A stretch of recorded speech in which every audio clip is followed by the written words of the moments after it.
வணக்கம் நண்பர்களே. இன்றைக்கி என்ன பார்க்க போகிறோன்னா, தோட்டம் ஆரம்பிப்பதற்கு மண் ப்ரிப்ரேஷன் எப்படி இருக்கணும்னு ஆரம்பிக்க போகிறோமா. தோட்டம் ஆரம்பிக்கிறவங்களுக்கு மண் எப்படி ப்ரிப்ரேஷன் பண்ணுறது, இதுதாம்மா இன்றைக்கி பார்க்க போகிறோம். தோட்டம் ஆரம்பிக்கிறதுனாலே நமக்கு என்ன தேவைன்னா மண் தான் அதிகம் தேவை. மற்ற என்டிடிஎஸ் போட்டாலும், கொக்கோஃபிட்டு, எம்சாண்டு இதெல்லாம் போட்டாலும் நமக்கு தேவை மண் தான் மெயின்.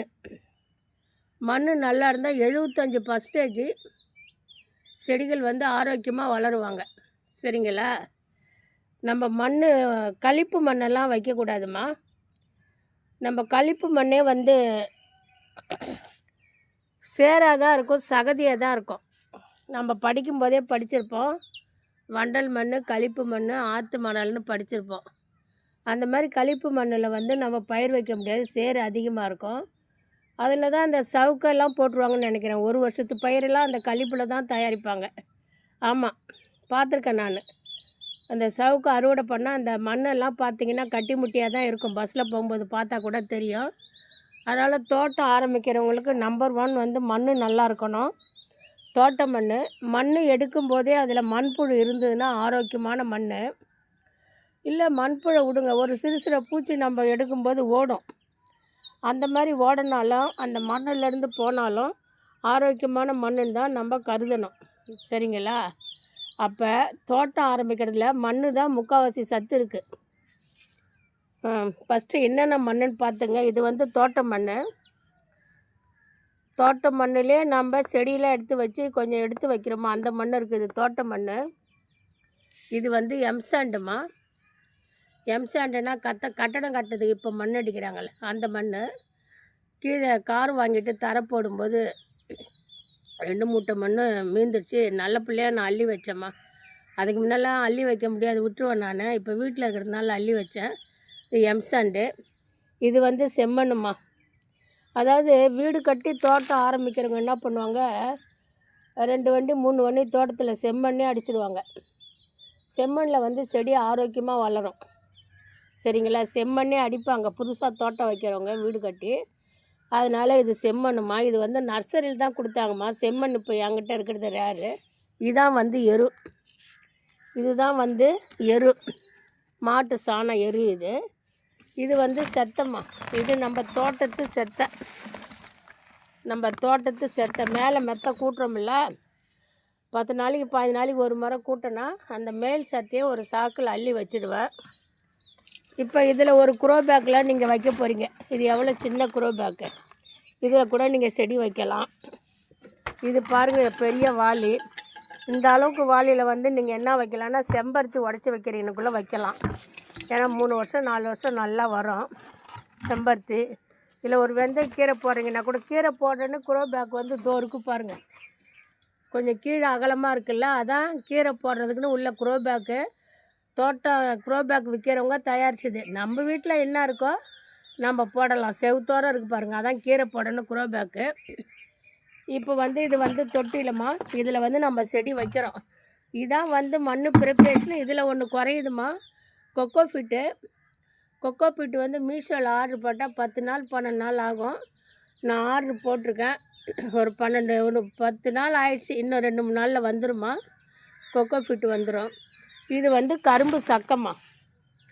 இது எப்படி ஒன்றா, நம்ம வெளியில் போகும்போது சாக்கு எடுத்து போட்டுட்டு போயிடுவோமா. நம்ம கரும்பு ஜூஸ் குடிக்கும்போது அதில் ஒரு மூட்டைன்னா அந்த டிரைவரு யாராவது எடுத்து கொடுப்பாங்க. நம்ம சாக்கு எடுத்து போனால் கடைக்காரங்களும் கொடுப்பாங்க. ஏன்னா இதெல்லாம் அவங்களுக்கு குப்பை, நமக்கு இது பொக்கிஷம். நம்ம கேட்டால் கொடுப்பாங்க, காசு வாங்காதே கொடுப்பாங்க.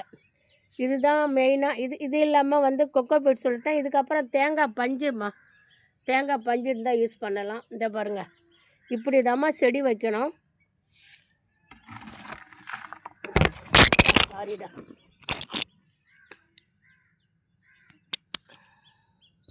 நான் ஒரு டெமோ மாதிரி காட்டுறேம்மா. இப்போ இதில் சின்ன குரோ பேக்கம்மா செடி வைக்கலாம். நீங்கள் இதில் என்ன வைக்கலாம்னா, இஞ்சி போடலாமா. இஞ்சி மஞ்சள்லாம் நம்ம கொஞ்சம் கொஞ்சமாக வருவாங்க, அவங்க வைக்கலாம். இதில் இதில் ஹோல்ஸ் வந்து க்ரோ பேக் அங்கே தயாரிக்கிறவங்களே போட்டு கொடுத்துருவாங்க. இப்போ இந்த வாளி எடுத்துங்கம்மா. இந்த வாளி எவ்வளோ ஹைட்டு எவ்வளோ பெருசு இருக்குது பாருங்கள். இதில் பாருங்கள் 4 ஓட்டை போட்டிருக்கேன் பாருங்கள். 1 2 3 4 இந்த மாதிரி ஓட்டை ஒரு சுண்டுவல் போகிற அளவுக்கு நம்ம போட்டுக்கணுமா. போட்டுக்கிட்டு ஃபஸ்ட்டு கல் வச்சிடணும். இந்த ஹோட்டையில் மண் இறங்காத அளவுக்கு கல் வச்சுட்டு இதுக்கு மேலே தோட்ட மண் போட்டு செத்தையை போட்டணும். ஃபஸ்ட்டு செத்தை தான். செத்தையோ தேங்காய் பஞ்சோ கரும்பு சக்கை உங்கள் வீட்டுக்கிட்ட உங்கள்கிட்ட என்ன இருக்கோ அதை போட்டுக்கணுமா. அதை போட்டுக்கிட்டு தோட்ட மண் 2 முறம், அப்புறம் செத்தை, அதுக்கப்புறம் எம்சாண்ட் 1 முறம், அப்புறம் செத்தை, அப்புறம் இந்த செம்மண் 1 முறம் போட்டுட்டு அப்புறம் தோட்ட மண் 2 முறம் போட்டு அதை கொஞ்சம் குழி பறிக்கணும் செடி வைக்க. அப்படி குழி பறிக்கும்போது அதில் கல் முள் எதாவது இருக்கான்னு பார்த்துக்கணும். வேர்க்கறி எதாவது டைட்டாக இருந்தால் வேறு அதை தாண்டி போகணும்ல, அதெல்லாம் இருக்கான்னு பார்த்துக்கணும். நெக்ஸ்ட்டு வந்துமா நம்ம செடி வைக்கும்போது முக்கியமான டிப்ஸுமா, பிளாஸ்டிக் கவர், பாக்கு கவர், கற்பூர கவர்லாம் இருக்கக்கூடாதுமா. இது ரொம்ப ரொம்ப முக்கியம்.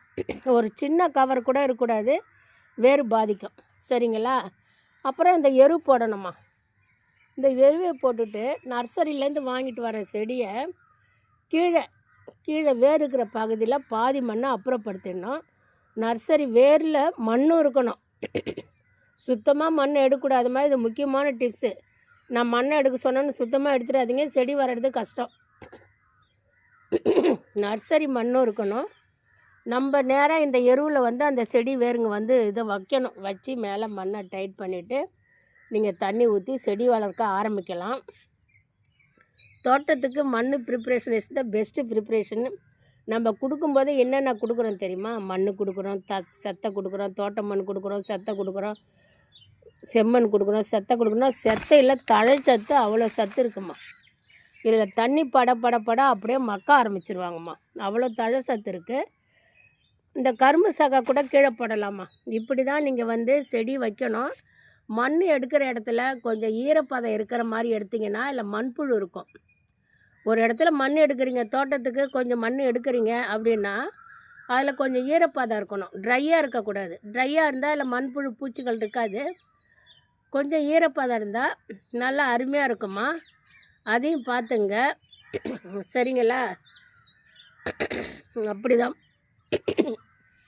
இப்படிதாம்மா செடி வைக்கணும். தோட்டம் தயாரிக்கிறவங்களுக்கு மண் தான் ஃபஸ்ட்டு ப்ரிப்ரேஷன்.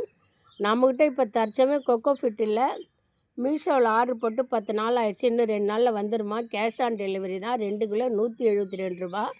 மீஷோவில் வாங்குவாங்க. சின்னதாக தோட்டம் ஆரம்பிக்கிறவங்களுக்கு 2 கிலோ போதுமா. பெரிய பெரிய நர்சரிலாம் 5 கிலோ 10 கிலோன்னு கேக்கு மாதிரி இருக்கும். அதை இப்போ வாங்கினீங்கன்னா அதை பராமரிக்கிறது நமக்கு கொஞ்சம் சிரமமாக இருக்கும். இது 2 கிலோன்னா கொஞ்சம் யூஸ் பண்ணோமா தூக்கி போட்டோமான்னு போயிடுமா. இப்படி தான் வந்து மண் ப்ரிப்ரேஷன். உங்கள்கிட்ட ஏதாவது செடி வைக்கணும், கொடி வகை வைக்கணும், பழமரம் வைக்கணும், கமெண்டில் கேளுங்க, எப்படி வைக்கணும்னு சொல்கிறேன் நான். இல்லை என்கிட்ட இந்த மரம் இருக்குதுமா, காய்க்க மாட்டுதுமா, பூக்க மாட்டுதுமான்னு கேட்டிங்கனாலும் நான் ஐடியா சொல்கிறேன். சரிங்களா? என்னுடைய சேனல் வந்து அம்மு தோட்டம் சேனல். சப்ஸ்கிரைப் பண்ணுங்கள். எல்லாத்துலேயும் டெமோவோட வீடியோ போட்டிருக்கேன், எப்படி செய்கிறேன் போகிறேன்னு. இதை நான் செடி வைக்கிறதே உங்களுக்கு டெமோ செஞ்சு காட்டியிருக்கேன். கமெண்ட் பண்ணுங்கள், ஷேர் பண்ணுங்கள், லைக் பண்ணுங்கள், சப்ஸ்கிரைப் பண்ணுங்கள். நன்றி.